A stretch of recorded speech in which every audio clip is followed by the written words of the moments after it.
යාළුවනේ ඉතින් හැමදාම සතුටින් පරිස්සමෙන් මගේ යාළුවන් ඉන්න මම නම් අද ගොඩක් දුකින් ඉන්නේ. දුකින් ඉන්නේ ඇයි කියලා කිව්වොත් ඉතින් දැන් අපි බෝඩ් වෙලා ඉන්නේ අපේ අයියගේ සැලොන් එක කිට්ටු වෙලා. සැලොන් එකට යන්න ළඟ පාතක තමයි අපි බෝඩ් වෙලා ඉන්නේ. ඉතින් බෝඩ් වෙලා ඉන්නේ අපිට තාම ගෙයක් හදාගන්න බැරි නිසා.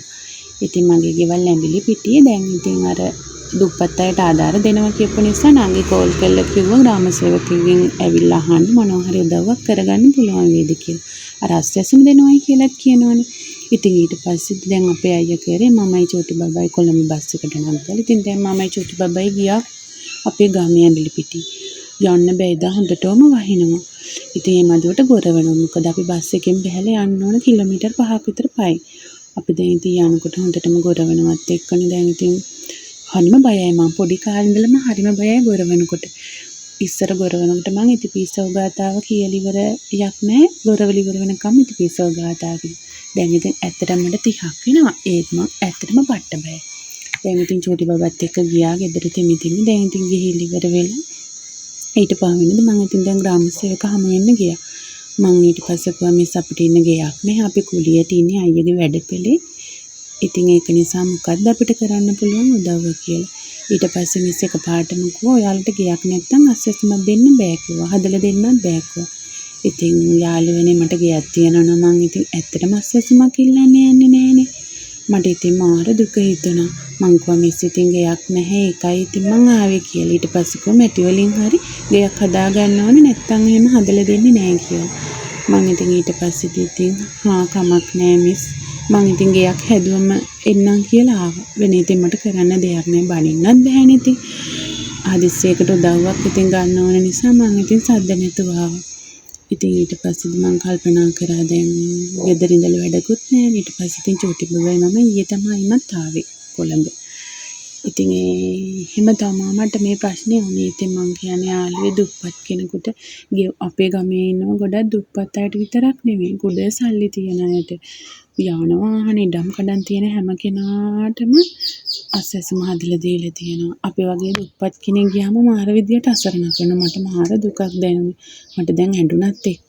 ඊට පස්සේ ඉතින් මං තනියෙන් චෝටි බබාට එක්ක කතා කර බලන්න පැටියෝ අපිට මෙහෙම කරන්නේ අපි අසරණ නිසා නේද මෙහෙම කරන්නේ කියලා. ඉතින් මාර දුක හිතුණා. මං ඊට පස්සේ ඉතින් ඇවිල්ලා අයියටත් කිව්වා විස්තරය. අයියා කිව්වා හරි කමන්නේ කාගේවත් මුකුත් තෝරන්නේ අපි මේ පුළුවන් විදිහට ජීවත් වෙමු කියලා. එහෙම තමයි ඉතින් මට මේ ඒ කතාව. මම ඉතින් උදේ පාන්දර මුංගට තිබුණා. පෙගෙන්න දාලා ඒකත් ඉතින් හදලා කවුරුත් දන්නවනේ මුංගට හදන්න.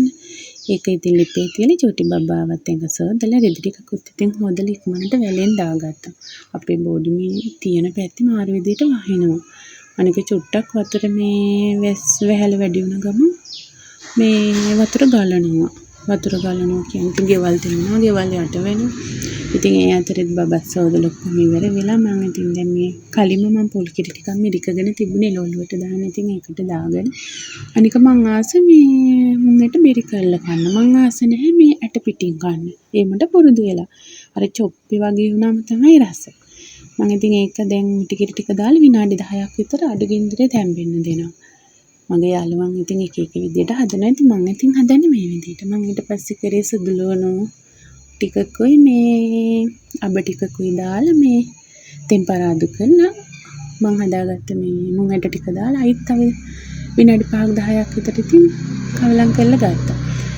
ඉතින් මේ ප්‍රශ්නේ මැදුවට අපේ අයියත් එනකොට ලෙඩ වෙලානේ. අපේ අයියට දැන් දවස් නෙවෙයි මේ මාස 2-3ක් තිස්සේ අතපය රිදෙනවා කියනවා කලන්තේ වගේ එනවා කියනවා. ඇයිද දන්නේ දැන් අපි ડોක්ටර්ලා දෙන්නෙක්ගෙම දෙපාර බෙහෙත් ගත්තේ. ඒත් අයියට අඩු නැහැ. ඉතින් මාර ප්‍රශ්න ගොඩක මේ දවස්වල ඉන්නේ. ඉතින් අපේ අයියා විතරනේ වැඩ කරන්නේ. ඉතින් එක දවසක් වැඩ කරේ නැහැ කියන්නේ මාසයක් විතර අපි හිර වෙනවා. ඉතින් දැන් අයියා දැන් මේ දවස් ටිකේ නම් ගෙදර දවස් 3ක් විතර. දැන් අපි ඊයේත් බෙහෙත් අරගෙන ආවා මේ. දැන් නම් හැබැයි චුට්ටක් හොඳයි. බොන වෙලාවට විතරයි හොඳ. ඊට පස්සේ එකපාරටමයිමත් වැඩි වෙනවා. අනේ මන් දන්නේ නැහැ මොකද එහෙම වෙන්නේ කියලා. එක ડોක්ටර් කෙනෙක් කිව්වා කොලෙස්ටරෝල් කියලා. ඉතින් දැන් අපි කොලෙස්ටරෝල් වලට බෙහෙත් ගත්තා. දැන් ඒවත් බොනවා. ඊට පස්සේ වෛරස් වුණ කියලා ඊයේ ගියාම කිව්වා වෛරස් වුණ වෙන්නත් බෑනේ. දැන් ගොඩක් කල් ඉඳලානේ උනත් නැහැනේ. ඊට පස්සේ ඉතින් මේ දැන් මේ දවස් ටිකේ නම් ගෙදරදී බලනවා දැන් බෙහෙත් දීලා නේද ඉන්නේ කියලා අඩු වුණත් හොඳයි. නැත්තම් ඉතින් මාර ප්‍රශ්න අපේ චූටි බබාච්චෝ හිටියනේ ඉතින් ඒ නිසා ඉතින් මටත් තාම මොකුත් කරගන්න බෑ. ඉතින් මගේ යාළුවනේ මේ ඇත්තට මේ ගොඩ මේ අසරණ මිනිස්සුන්ට උදව් කරනවා කියලා කිව්වට රජෙන් කිසිම උදව්වක් ඇත්තට මට නම් ලැබිලා නැහැ. ගියත් ඉතින් එයාලා ගණන් ගන්නේ නැහැ. තියෙන කෙනා ගණන් ගත්තත් නැති කෙනෙක් ගියොත් මේ චුට්ටක්වත් ගණන් ගන්නේ නැහැ. කතා කරන්නේ නැහැ. රෙස්පෙක්ට් එකේ කියන්නේ රජයේ ගොඩාක් නිලධාරීන් එහෙම.